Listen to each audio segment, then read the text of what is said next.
Okay, you guys, is your headset psyched okay? Yeah, I'm You fine. should be a little bit higher. I don't hear that microphone. Oh, okay, I'm sorry. How's that? Is that better?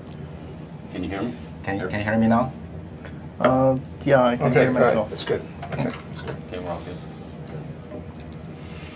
All right, so demand control ventilation. Okay. Did you know that I minored in economics? No. So I'm not a complete dolt when you guys talk. I heard that. Yeah. I just say Samuelson, and that makes me feel good. Yes. Or Freeman.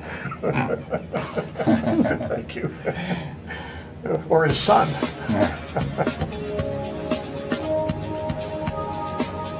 Welcome to ThinkTech Wednesday on the ThinkTech radio series on AM 760 KGU, broadcasting across the islands and raising public awareness in Hawaii.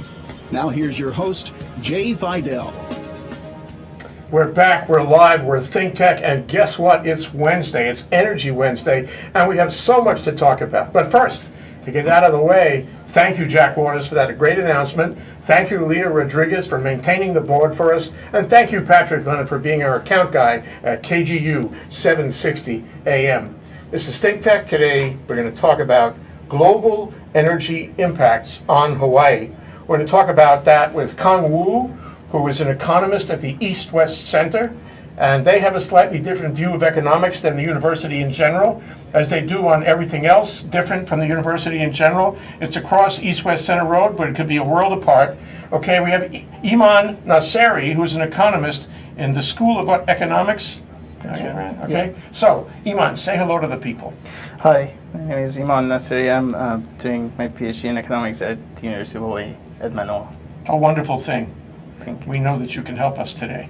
Kang, say hi. Hi Jay. Hi, this is Kang. I'm a senior fellow at the East-West Center. I'm Okay. working on energy issues in the Oh, this Asia is so Pacific important. region. We are so glad we have roped you into the Good to be studio here. for this discussion. Kang Woo and I know each other. We were children together many years ago on Hawaii Public Radio. That's right. Yeah, over 10 years ago. Yeah, Yeah. but you look younger now. Oh, thank you.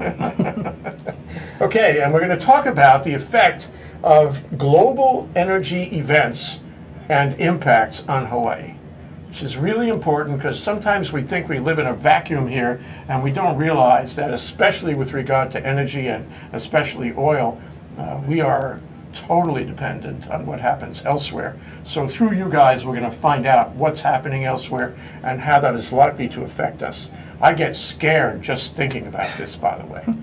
Okay, and to talk about energy efficiency from Hawaii Energy, we have Keith Block. And as I remember, you were on the show last week, Keith. Yes, I was, as a matter of fact, except for I think we pre-recorded that for... Oh, that one, yes. Yeah, so I'll be on the show here in another week or so, I Okay, I think. want you to do that. So Keith, you have a special message, as Hawaii Energy has every single week. Qu'est-ce que c'est que ça? Well, today, first off, I wanted to let you know that I'm Keith Block. I'm the program manager for the business operations.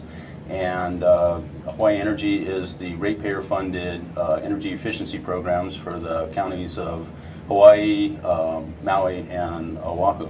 So today I wanted to talk to you about a concept. What do you do? Oh, we actually provide incentives, financial incentives, to encourage people to put in energy-efficient equipment and thereby save energy for the state. So it's all about financial incentives. Financial incentives. Why don't you just talk to the people and beg them? You know, you would think that that would be the right thing to do because all of these installations do have a payback period, and in fact they have sometimes a very attractive payback period, but sometimes it just takes a little bit extra to get people to actually do it. Okay, Kang Woo and Iman Nasseri, I hope you listen carefully to what Keith has to say because you'll have a chance as economists to question him and to ask sharp interrogation questions as soon as he finishes from the point of view of whether the incentive that he will describe in a moment will actually work.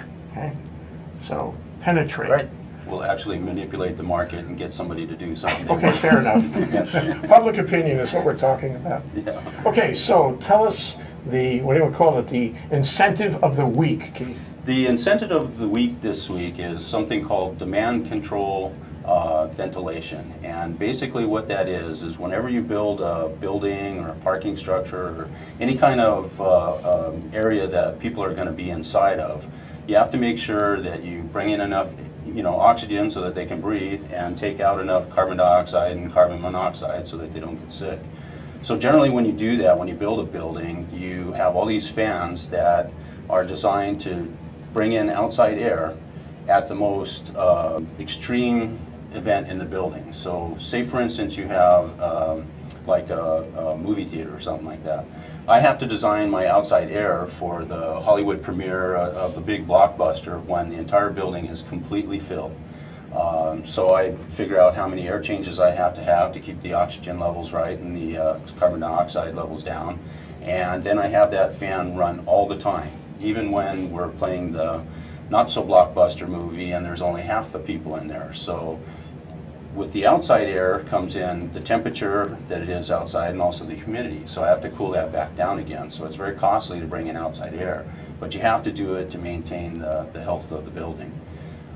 So today what we're talking about is, if really what I'm looking at is the health of the building, then I want to monitor things like CO2, and I want to monitor carbon monoxide in like a garage, and I only want to bring in enough air to get it to be where I want it to be. So now what you do is use those sensors to control your fans, and you turn off the fans or turn down the fans when you're not in the most extreme conditions of the building. Okay, so you're reading the situation, and then you're putting this through an algorithm of some kind? Yeah. And software is going to decide what we do in order to maintain the most efficient cooling prospect, I guess. And it's not real complicated software. Really, like in a parking garage, when all the cars drive in the morning, you want to get all that carbon monoxide out when the cars are actually running. But during the day, everybody's working and everybody's sitting, there is no carbon monoxide, or very little. So what you do is you monitor for that one thing, carbon monoxide, and when the level of carbon monoxide is over a certain level, you turn on the fan. When it goes back under that level, you turn it off. So it's very simple control technology, but it has incredible savings. Who makes this stuff? There's all kind of manufacturers that make it, but for customers, the best thing to do would be to contact one of our contractors that specializes in it. It is sort of a specialized field, so really the best way to do is contact us. We'll let you know some vendors that we work with that we know are good in the field, and have them come out and look at your particular situation.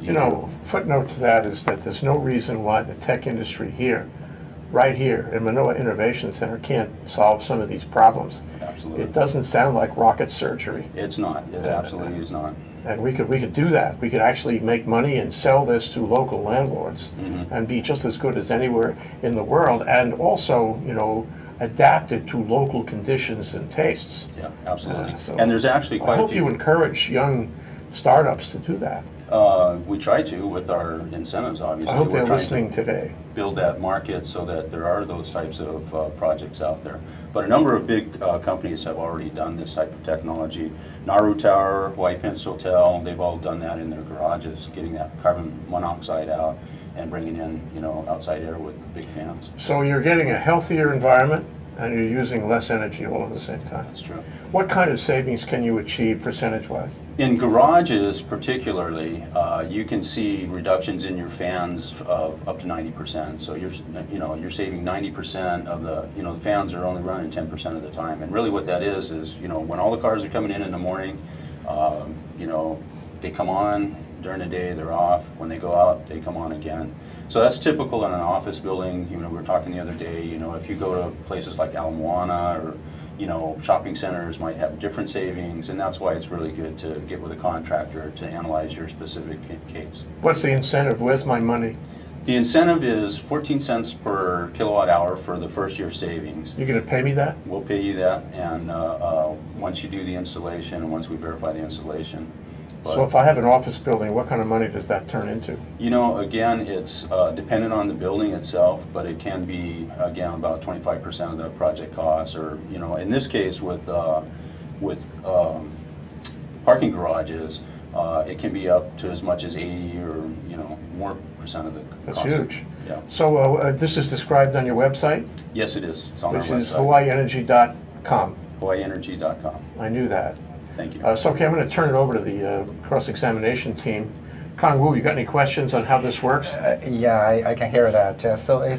You're talking about incentives, which is not only the natural savings of the less energy use, you also actually provide the monetary sort of incentives you just mentioned? Yeah, and in fact, there can be a lot of barriers to customers adopting energy efficiency technologies.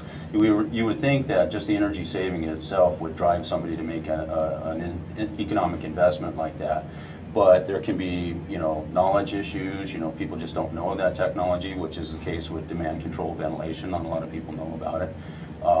But it can be, other barriers as well. So that incentive that we provide just goes to overcome those barriers and get them to make an energy efficient, economically sensible decision. Was that, what about yourself? Do you make money out of it? The programs are administered by a third party that is under contract to the state of Hawaii, and we administer it just like any other business. So yeah, our business does make money out of it. Okay, Management. Iman Nasseri, what did you think of Kang Wu's questions? Well, I had a question about that number that you said 14 cents per kilowatt hour. What kilowatt hour? Kilowatt hours? What is that? The savings that project would generate in that first year. So basically, you take a look at that first year savings that's estimated from the specifics of the project, and we just multiply that number by 14 cents. So in addition to the 20 cents, or depending on what rate schedule you're on at the electric company, you're saving 20, 25 cents just on that. You also get the added kicker, the 14 cents times that That first was my year. question. I was wondering if you have calculated how much of that 20 or 25 or 30 cents per kilowatt hour that you pay to Hawaiian Electric to purchase your electricity. You save 14 cents of that, or is this something that you calculate that this much of electricity have been saved, and 14 cents per kilowatt hour of that estimated saving is going to be Is the paid. incentive. You're absolutely right. It's a kicker on top of the energy savings that you get. Okay, It's great a lot questions, of you guys. incentive. We're going to take a break, actually, so Keith can recover from those questions. Keith, come back next week. We'll talk some more. Okay, appreciate it. Thanks, Jim. Thank you. Aloha. We're going to take a break now. This is ThinkTech Radio, Energy Wednesday with Kang Wu and Iman Nasseri talking about global energy impacts on Hawaii. We'll be right back. 760 KGU. Part of the Wall Street Business Have to Network. make sure everything. No Can we major move problems, over? no Watch the accidents or monitor stalls to be on sure that you're major roads equidistant. your Okay? afternoon commute looks Keith, good just right rub it now. on the floor. Going west, the H1 slows at the Manoa slows at Kaiser shorter Hospital. than Solid 20 traffic minutes. continues to the Waimalu Pearl City exit. The Windward Drive fine on the Pali, the Like and A3. Just a few light Nice shows. meeting you guys. Yeah. Nice meeting you guys. Okay. Slows at Wilder Avenue.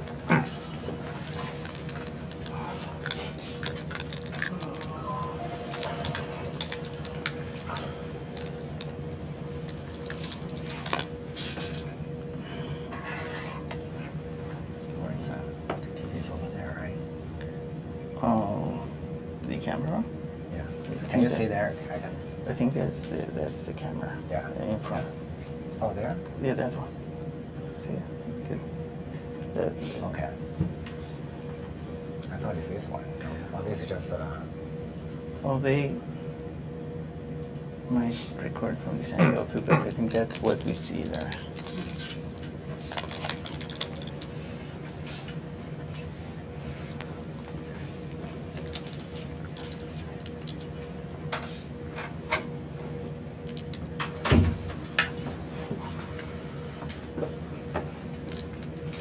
Are we equidistant?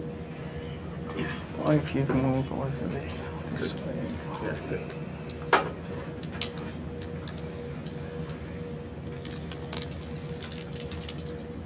Hawaii, the state of clean energy, is also brought to you by Hawaiian Electric Company. powering the growth and development of Hawaii since it was chartered by King Kalakaua in 1891. Today, Hawaiian Electric and its subsidiaries, Maui Electric and Hawaii Electric Light Company, serve more than 95% of our state, providing reliable electric service essential to our quality of life. The Hawaiian Electric companies are also leading our transition to clean energy. By increasing our renewable energy use and improving energy efficiency, we're reducing Hawaii's dependence on imported oil and in providing a more sustainable and secure future for Hawaii. For more information, visit hawaiisenergyfuture.com. Hawaii, the state of clean energy, is also brought to you by the State Energy Office of the Department I couldn't make of that, Business, Did you go to that? Development, and Tourism. Are you involved in How that? can we secure a better we did the future for phase Hawaii? one. One way okay, is clean energy. That's really an The State important project. Energy Office is steering Hawaii to that clean energy future. We should talk about Hawaii that. is rich Oh, yeah. with natural You know, renewable you hear resources, the Yeah, sun, you hear the about wind, right, the right. ocean, I did and that the land. project with And they are another all friend who being left tapped to Euro be already, Hawaii's but clean I energy did initiatives that to generate project basically with electricity, another create colleague, jobs, the Metric spur project. economic Okay. growth, You met John and Taffel? reduce our Yes, yes, dependence I on did. imported foreign oil. To learn more, visit energy.hawaii.gov.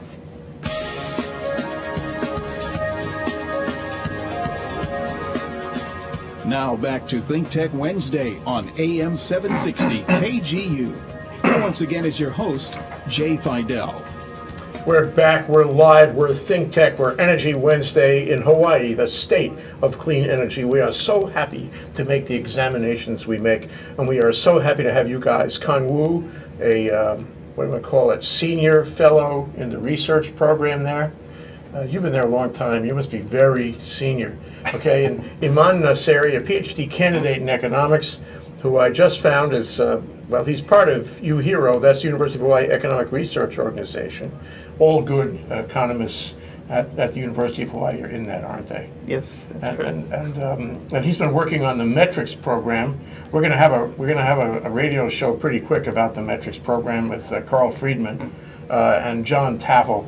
I worked very closely with Carl Friedman on the phase one of that project, and yesterday we just met with John and Carl and a few others on the outcome of second phase to discuss those in detail. This is very important. Tell the people why it's very important. Yeah, I think that project is really important because it provides the information, the knowledge and understanding of Hawaii's energy situation at the moment and how it's gonna change in future with respect to the clean energy goals of the state. And basically any research, any study, anyone who wants to know more about the energy situation needs those kind of information that currently is not available. All of them, they're at different places. There is no one unique, comprehensive, reliable set of information. And that project, who is managed by Hawaii Energy Policy Forum, is trying to make a reliable data set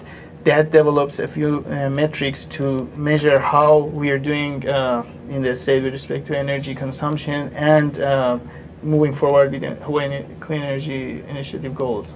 So that's really important. So far, since it's been 5 years since the state signed the Hawaii Clean Energy Initiative, and there hasn't been such concise, comprehensive, reliable set of information on how we are doing. What is the actual consumption? What is the actual reduction, saving, and all those metrics that the project is developing. And so far, I think the project has been really successful, and it's going to be public information for anyone from the general public to the decision makers, legislatures, and research people at the university, like myself, who has been looking for this information for several years, and now they're becoming available.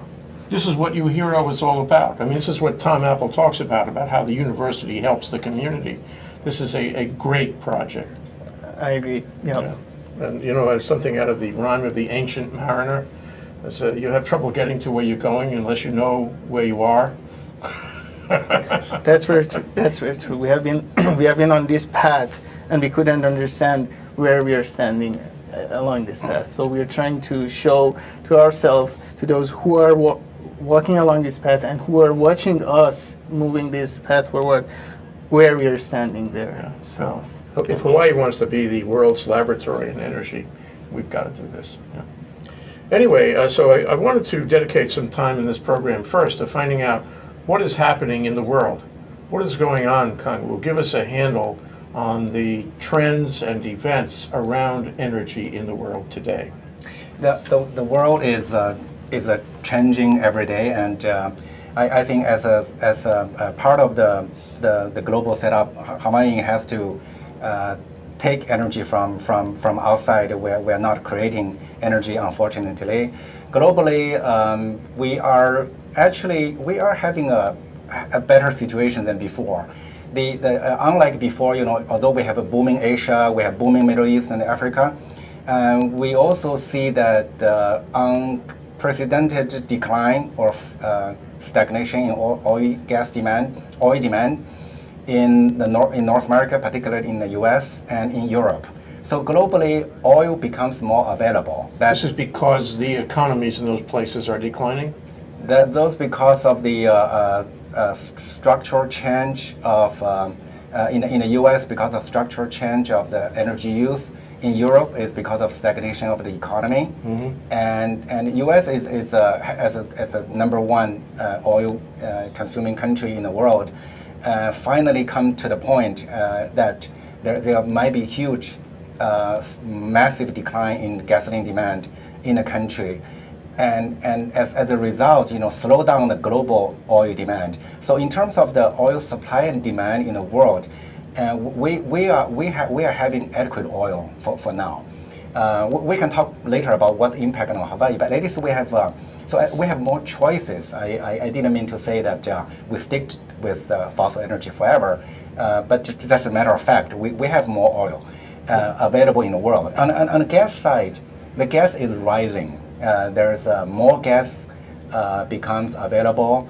Let's say traditionally in Asia, like Australia and Brunei, Indonesia, Malaysia, and also in the Middle East. Now here in the North America itself, now we talk about supply side on gas. It's like a revolution. We know the shale gas revolution.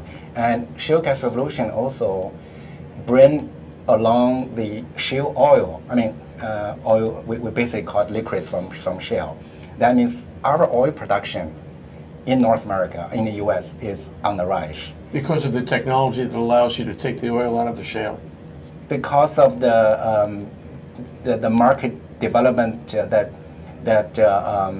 stimulating the development of shale gas first, and our shale gas in the U.S. is what we call a wet gas. Well, shale gas is not shale oil now. No, shale gas is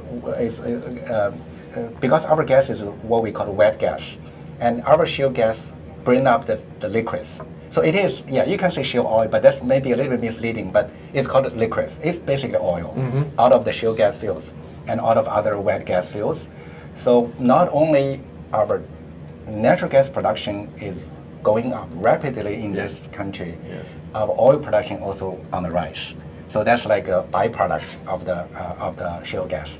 Well, anyway, this is a real problem for those who wish to convert to clean energy. That's exactly okay. Clean energy, of course, you have a balanced view. You move in all directions. Talk about clean energy.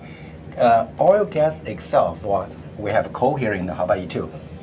The fossil energy itself needs to be more cleaner, to be cleaner, and that still have a lot of work to do. And we are moving in that direction. And outside of fossil energy, you have all the renewable energy, and you have biofuels as part of renewable. They are certainly clean from the beginning. Of course, is an issue. Yeah, we are facing more. If we purely talk about economics, we are having more choices.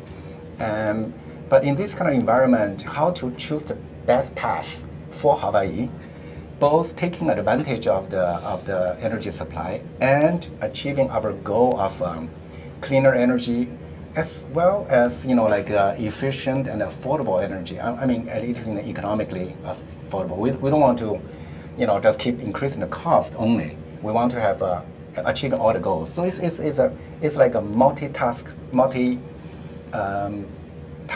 sort of approach to our future of energy supply in Hawaii. Iman, how does Juhiro feel about this? Are you guys all in agreement? Is there a variation on the theme? Well, you I hear never met two economists who agreed everything. that's very true. That's very true. You can't find too many economists sitting next to each other and all agree on one subject, and this, of course, is one of them. Well, Juhiro doesn't specifically do research on oil and gas. We have been more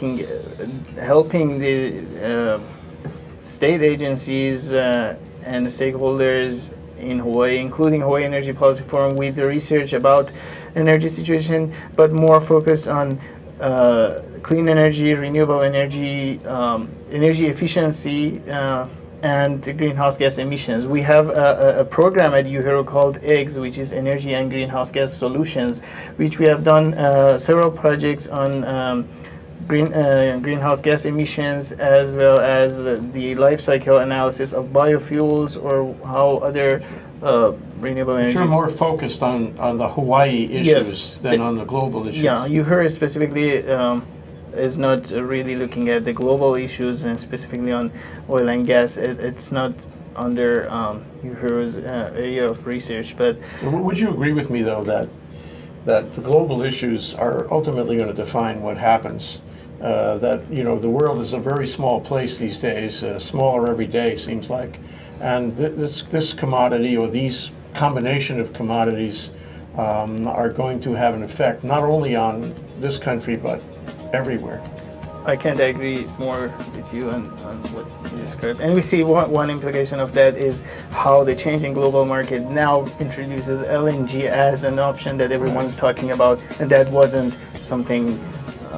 It sounds like an examination, a case study that somebody wants to throw a wrench, and all your thinking has to change. Okay, all our thinking has to change too. We're going to take a short break. That's Kang Wu and Iman Nasseri. We're talking about global energy impacts on Hawaii, and here on Hawaii, the state of clean energy, Energy Wednesday on ThinkTech. We'll be right back after this break.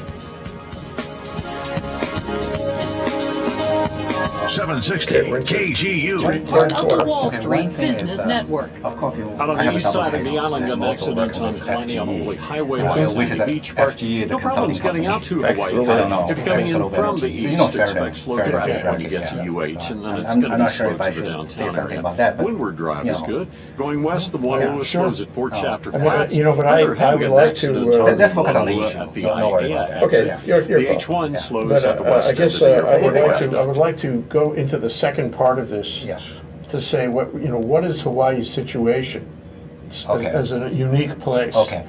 vis-a-vis the global trends you're talking about. Can I, if you mention my, well, I know Iman also associated with FG. Can you mention, when you mention my name, Senior Fellow East Center, he also a Senior Advisor as FGE, which is, is that Did you okay? say that? Yeah, Senior Advisor. To FGE. Yeah, at FGE. What is that? Senior advisor to FGE. Yeah, FGE. And FGE is Facts Global Energy. Facts. Facts Global Energy. facts. Yeah, Global Energy. Okay. Facts. That's it. Okay. No need to just say that. That's it. Okay. We don't have to explain what facts is Sure. doing and those kind of things. Sure, that helps. Yeah, Yeah. just as a Yeah. matter of fact, Right. that's all. So, because Deng Xiaoping had a saying that called seeking truth from facts. So we use that as our motto of that company, seeking truth from facts. First Wind is pleased to create So yeah, local so the sources of second part we energy go powered to by Hawaii's then trade the winds, third part understanding maybe our we come unique back. environment and host culture. So First now, Wind develops how projects are that these- support how- local communities and provide Can- net benefits to well, native question. I'll wildlife, ask you. embracing the concept How of can caring little from Hawaii, Makai to Makai, which is so Ukamakani. fragile, May the how wind can it blow towards a predict- sustainable future for That's what Hawaii's I'm- people. For Actually, more you guys information, can help visit do that. firstwind.com. How can you predict? ThinkTech Energy Wednesday You have is to also brought to you by crystal ball Hawaii Energy. positions Hawaii Energy to is a know how ratepayer-funded this is all conservation going. and efficiency program administered by SAIC under I can do contract that. with the Hawaii No, I mean, Public no, I'm not Utilities asking. Serving I mean, the that's islands whatever of you I forgot forgot. public. I can do that now. No, it's He's saying if the public can call and ask questions. Yeah. Okay. Yeah, thank you. Well, but you are there. You are Back there. on. Okay. Now back to ThinkTech Wednesday on AM 760 KGU. Here once again is your host, Jay Fidell. Here we are on Hawaii, the state of energy, Energy Wednesday, with Kang, an economist with the East-West Center, a senior fellow in the research program there, and also a senior advisor to FGE, which is Facts Global Energy, and Iman Nasseri, who is a PhD candidate in economics and a member of the UH Economic Research Organization, UHERO. And one of the reasons he's in UHERO is that he is a hero. Ooh, sorry I said that. Thank you. I appreciate it. Okay, so, if anybody wants to call and ask these guys questions, I mean, they had the chance to ask Keith Block questions, so now you have the chance to ask them questions. Call us up at 296-5467. That's 296-5467. And you can ask questions to two economists who follow the action in energy. So I would like to discuss in this part of the show, you guys, exactly how Hawaii deals with these global trends and events, which can happen suddenly, but which in any event happens without much input from us. We are really small fry. How can we tell what's going to happen? How can we, deal with the prospect of strange and powerful things happening around us? Yes, I totally agree with you, Jay, that we, Hawaii, we cannot affect the global market. That's why we have to know better, since we are being affected rather affecting the rest of the world. And I mean, this is a common knowledge already. We all know our starting point. If today is the starting point, we're heavily relying on the fossil energy, mainly oil, and I believe a bit of coal, and then which is together is 85-90% of energy use in islands. That's an important point. I mean, I think people out there, including the ones who might call us at 296-5467, they hear all this talk about renewable energy, and they hear about various sources, and they see all their friends put up photovoltaic on the roof and wind around the corner, but the fact is it's still like 90% of fossil fuels. Overall, yes. And all that talk about renewable energy is really no more than 10-15% of the pie. We haven't gotten that far toward our goals yet. Right. I think that we have agreement, and probably among most of the people here, analysts, our goal is to increase the pie of the renewable energy and non-fossil energy. There's no question about it. The main question, because we are an analyst, we are not one group of another. So how to get here to there? Let's say we're starting from 85%. We want to go down to 50%. How do we get from here to there? To be able to get from here to there, of course, we cannot ignore the fossil energy itself, because that's where the whole thing is impacted. The main impact is, for instance, you put billions of dollars in renewable energy. When oil price is $125, $150, it makes lots of sense, economic sense. But when oil price drops to $50, $60, everything becomes questionable. We may not be able to afford those kind of things. That's why analyzing the whole energy world, and particularly, and remember, we are starting from 85%. It's not that we're detached from the fossil energy. We never want to go to the fossil energy. We're already there, and how to get out of it. So that's the key question. It's billions of dollars involved. Everybody's life is affected. Well, can I hang on that for a minute? I don't think people realize this either. That if I gave you a check for $7 billion every year, in other words, I kept that money in Hawaii, the picture for the economy would be entirely different, wouldn't it? If I kept that money at home instead of writing checks to send it far away. It is, but would you, I mean, the $7 billion, are you willing to pay $14 billion from some people? So are you asking me? Yeah. We should talk about that too. Right. The answer is I would. And I just happen to have that balance in my account now. But no, the point is, another point that people don't know, and we can help them understand here, is that in order to build a new infrastructure for a new clean energy state, it costs money to build infrastructure. I mean, that's basic economics. And that means you pay more at the front end in order to pay for the cost of the infrastructure. Right. And people think, I mean, it's really twisted thinking. They think that because it's clean energy, it's so good it must be cheaper. Well, no, Right, folks, it ain't right. cheaper. Right, exactly. So the good news is the renewable technologies are developing fast and the cost is coming down.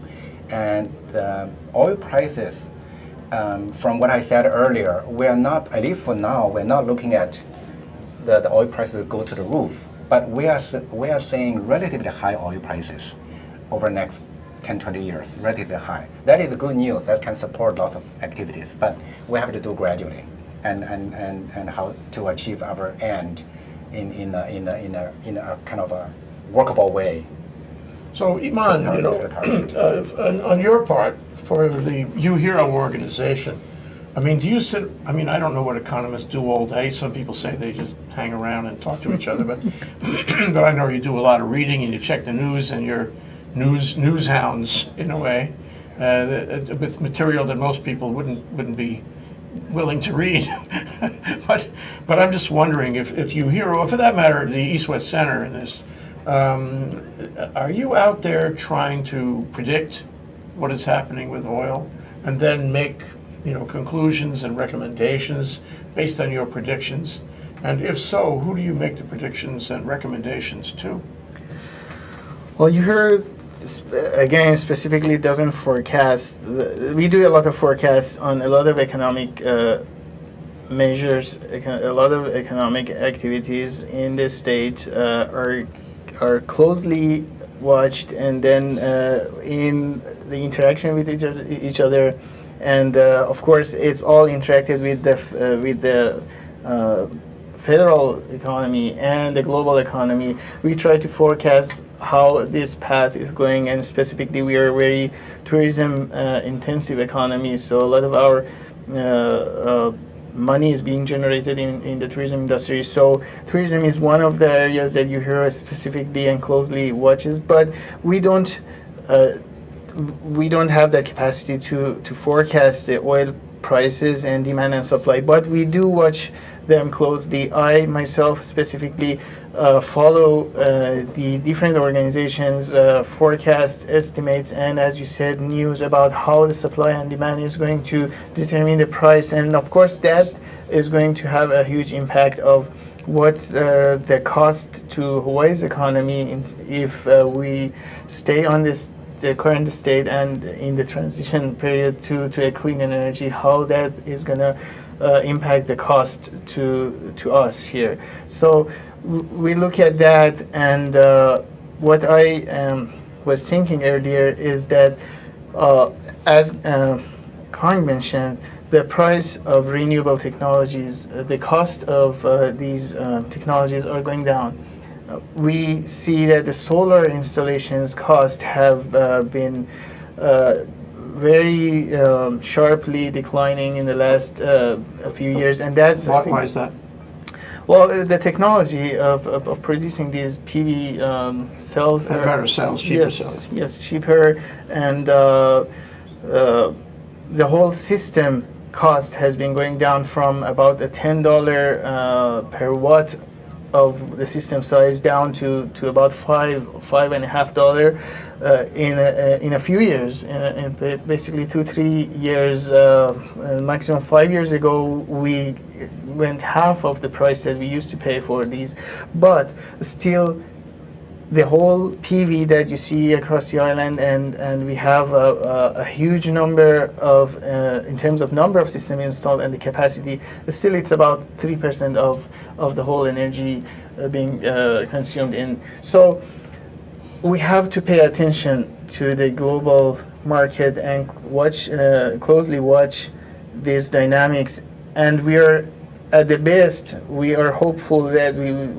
meet Hawaii Clean Energy Initiative goal of 40% renewable energies in 2030, and that translates into 60% fossil fuels, which we have to wisely plan. How do we want to supply that residual? And of course, as everyone agrees, and Kang mentioned, we all want to go to 100% renewables, but there are many challenges in terms of technical challenges and of course the supply side. I mean, we know that 1/3 of our energy demand is jet fuel.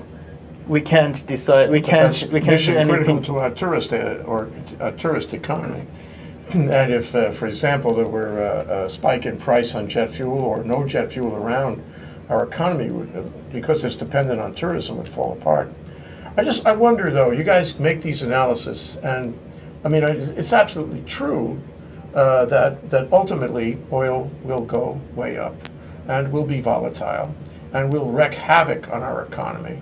Because those things, both of those things, wreak havoc on an economy that's dependent on oil and tourism like that. But I mean, I think ultimately the mission of every economist is to publish his findings and let the world know about these forecasts and analyses. Are you doing that? And second part of my question is anyone listening? Kang Wu? Are we still good with Yes, we're still on the air, yes. Good with the time. You talk about East-West Center, of course. East-West Center is founded by U.S. Congress and mostly, and Well, sometimes. our mission is to study the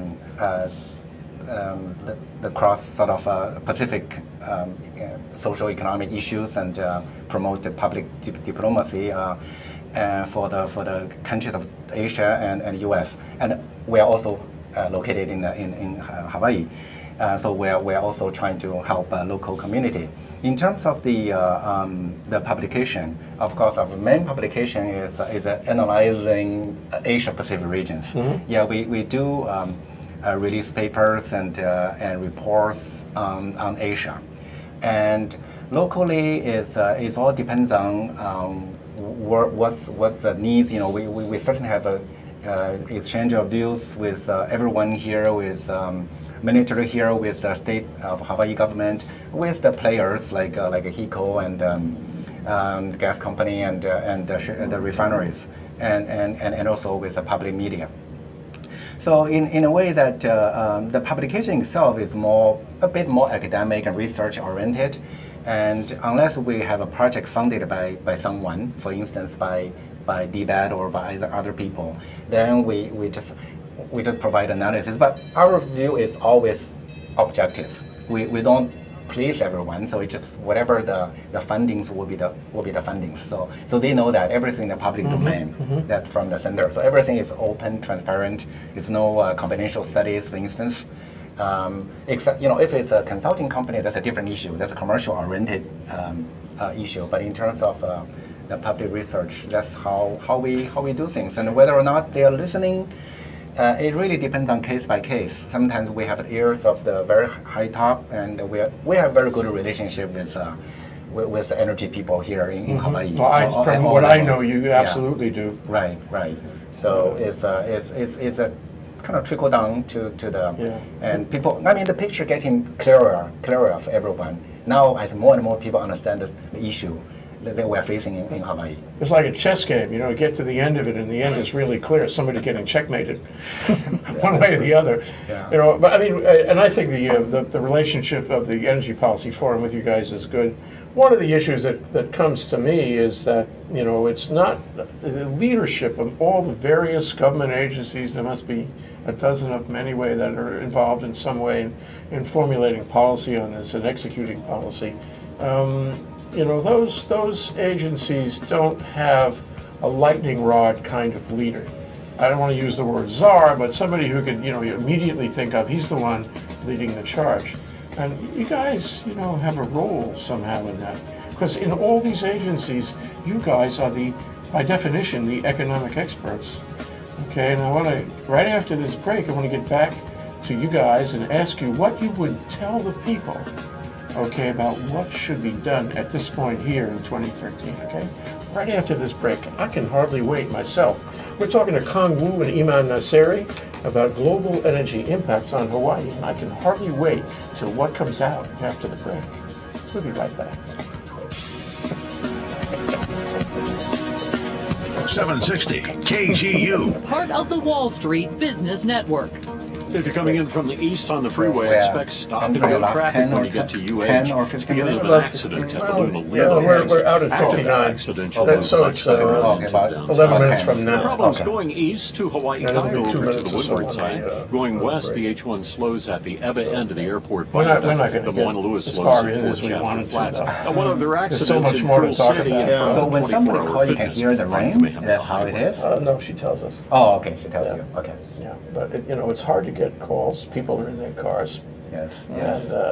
and then if they have, senior academics to talk to, they're A intimidated. bit of an intimidating. They're afraid. They're afraid to say something that sounds silly. Not like George Nita on Saturday, huh? Exactly. Exactly. If you want to talk, sort of a public type issue, everybody is talking about it all day. A scandal. People are on that right away. But you're good at energy efficiency. There's no AC here, huh? Say again? You're doing good at energy efficiency. You don't have AC running here, your office. Well, I think you're right. I think maybe they're doing us a favor by keeping the sound down. So funding for the station is advertising. For your studio. We have some sponsors. Yeah. And we have to pay for the time. That's the way AM radio works. Right, It's not right. like HPR. And ThinkTech Radio is also brought to you by InmoB. Since its inception in 2007, InmoB has grown to become the world's largest independent mobile advertising network, serving over 100 billion mobile ads to date. It has built its product in parts of the world where the mobile phone is not just a screen, it's the only screen. After launching in the US and Europe in 2010, But this show InmoB has is being more than taped. doubled its global network from 7 billion to 60 billion impressions monthly, and has offices on 4 continents, It's in being Bangalore, broadcast on the Johannesburg, internet, and and it's London, being taped. in Nairobi, New York, and And, Paris, it'll- in San Francisco, it has Seoul, a shelf life of Singapore, quite and some Tokyo. time because it's out there. InmoB. So ThinkTech Hawaii is a Hawaii nonprofit corporation organized in the year 2000. Its purpose is to raise public awareness about the importance of technology, energy, agriculture, and globalism to the if we have some staff, diversification we and can take your expansion of our questions economy. We do this by television shows on community television and on OC16, by newspaper articles, and by our ThinkTech radio series on KGU 760 AM. We also do it by panel programs and events, including our monthly luncheon programs with the Hawaii Venture Capital Association. ThinkTech, working to raise public awareness in Hawaii. Check us out at thinktechhawaii.com.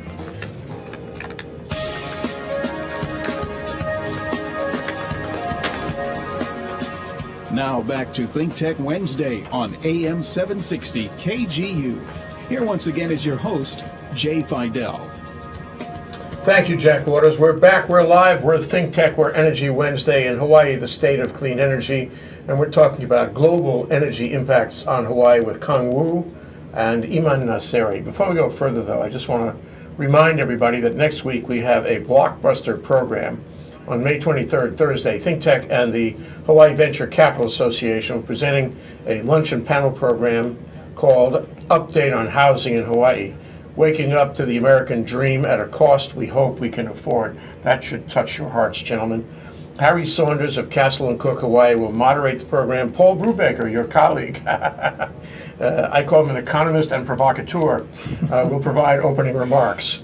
So we'll include Stanford Carr developer Tony Ching, Executive Director of the Honolulu Community Development Authority, Paul Kay of Kamehameha Schools, Nick Vanderboom of Howard Hughes Corporation, which is going to start a very large housing project in Kaka'ako in the next few months, John Wallenstrom of Forest City, and John White of Pacific Resource Partners, a labor organization. These panelists are principals in the impending development of billions of dollars of housing. This is a hot topic in the local news. Look at the newspaper almost every day. You can quote me on this. As housing goes, so goes the state. I guess you could say as oil goes, so goes the state too. But housing is fraught with delays, permitting issues, bureaucracy, activism, and high prices and taxes. Housing development ain't what it used to be, and neither is housing ownership. Like it or not, we're on the cusp of a housing transformation in Hawaii. How is that going to work out? Are we going to like it or not? Find out on May 23rd. Sign up on hvca.org. I hope you guys come down because there's going to be a lot of issues that you will be interested in. I can tell you that now for sure. Okay, returning to global energy impacts on Hawaii. So here we are. We have this pristine moment of being able to tell the people what the economics community has to tell them that maybe they don't fully understand. Assuming we have 100,000 listeners out there, Kang Wu, what would you tell them? I think that, as I mentioned, that the good news is not only the energy market around us is changing somewhat in a good direction, and also in Hawaii, more and more people from the government, from the utilities and oil companies and general public. We understand the picture a little better now, and we seem to understand our need better. And for me, what I want to tell is that since we all agree on the goal to increasing the pie of renewable energy and locally sort of grown energy, in the end, so the key issue is how to get there, and the magic word now we are talking about is called bridging fuels. Bridging fuels, not everyone likes bridging fuels. People want to jump from like 85% fossil to like 85% renewable. That's nice, but how to jump? Yeah. Then here's the bridging fuel. Bridging fuel, you have different options. You have cleaner oil, or you have cleaner other fossil, which is natural gas, which is in Hawaii is liquefied natural gas, LNG, or biofuels and some other options. And so this is a thing that I think it works the best for Hawaii, and we move in that direction. We fund a workable bridging fuel for the next 5 to 10, 15 years, maybe 5 to 15 years. And then our ultimate goal is to break the mark of 50% below the fossil energy use. That's the first the mark we want to break. And then we go further down from there. Mm-hmm. The bridging fuel, that's liquefied natural gas? LNG seems to be one of the most kind of bulk fuel, in large volume. Although we are not quite limited to LNG only, we can have a cleaner ultra low sulfur diesel, which is not cheap, but at least Which is this now? Ultra low sulfur diesel, as compared to medium sulfur, high sulfur, or compared to low sulfur fuel oil, which give us a cleaner and give a less sulfur sort of consumption in the state. And if we go LNG, not only we have a sulfur-free sort of product, we reduce the carbon dioxide in a great deal. Not elimination, but a reduction of carbon dioxide. Of course, if we go to renewable, we can totally, it's free of carbon in most cases, which is nice. But we have to find a workable path towards the future. Yeah. But you guys can be very helpful in this. So Iman, what is your thought about it? And could you somehow include the fact that we're losing our refinery? We lost our refinery, and we might lose a second refinery. And how does that affect life here in Hawaii? Sure. Well, first of all, my view is very similar to what Kang Wu mentioned so far. But you're right. We lost one refinery, and actually it is now converted into an import terminal. Instead of bringing crude oil and refining and consuming the products, we just bring in products. So nothing has changed in the picture in terms of consumption. It's just a little bit different economics probably, and for those who run the business to provide the fuel to the consumers, end-use consumers, from large scale HECO to us at the gas stations, their business model has changed, but nothing has, I don't see a big change in losing that refinery or even the second one in terms of how we do in terms of consumption. So in my view, that is something that we should have expected, and we have been expecting that for a while, that with the demand going down for obvious reasons or different reasons. One of them, all the energy efficiency efforts that Hawaii Energy and others are helping the state to move forward the goals, and the renewable energy, all these PV and the wind farms that we see. So the demand is declining, and with the lower demand, the economics, the refining economics have been hurting. So we expected that happen. But what is the in terms of your original question of the expectation for the energy, I think I want to say that whatever Kang said was right. We can't go from what we are here to a fossil fuel free without going through a bridging fuel. And those bridging fuel, of course, LNG is one that at the current economics and global picture is a promising fuel and could be worked out in a way that it helps the environmental goals and the economics of energy in the state of Hawaii. But other options are also being looked at by different people here. And we should remember that we have different, basically three major demand types. About a third of jet fuel, which we can't do much about it. It has to be figured out at the international level. And then we have gasoline, motor gasoline, and then we have electricity. We are more focused on that third of electricity demand for fuels. And I think LNG is going to help improve the environmental goals and the economics of that. Well, I hope you guys express this in your papers, your writings, your op-ed pieces, your publications. We need to hear from you a lot. You are the experts in such matters, and we need your leadership at that level. So that's Kang Wu,